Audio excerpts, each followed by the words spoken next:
అనంత్ అంబానీ సంగీత్ లో బాలీవుడ్ యాక్టర్స్ అయిన సల్మాన్, రణబీర్, ఆలియా ఇలా చాలా మంది సెలబ్రిటీస్ ఆడిపాడారు. ఇది యాక్చువల్ గా పెళ్లి కాదు, పెళ్లి అయితే 12 జూలైకి ఉంది.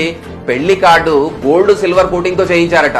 మేబీ ఒక్కో కార్డు ధర లక్షల్లో ఉండొచ్చు. ఈ రోజు నేను అనంత్ అంబానీ పెళ్లి గురించి కాదు, కెప్టెన్ అంశుమన్ సింగ్, ఆయన భార్య స్మృతి సింగ్ గారి కథ గురించి చెప్పడానికి వచ్చాను. లాస్ట్ ఇయర్ ఫిబ్రవరిలో వీళ్ళ పెళ్లి కూడా జరిగింది.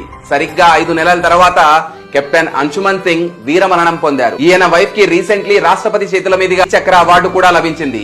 ఆ రోజు ఆమె కళ్లల్లో చెప్పలేని బాధ కూడా కనిపించింది. 19 జూలై 2023 రోజున కెప్టెన్ అంశుమన్ సింగ్ క్యాంపులో ఫైర్ యాక్సిడెంట్ జరిగితే తోటి సైనికుల్ని కాపాడబోయి తను మంటల్లో చిక్కుకొని వీరమరణం పొందారు. అంబానీ రీల్స్ అయితే అందరూ షేర్ చేస్తారు, కానీ మన దేశం కోసం ప్రాణాలు అర్పించిన ఈ యోధుడి కథ అందరికీ తెలిసేలా ఎంతమంది షేర్ చేస్తారు? షేర్ చేస్తే ఏం రాదేమో, కానీ ఆయన కుటుంబానికి ఈ దేశం మొత్తం మన వెంటే ఉందనే భరోసా లభిస్తుంది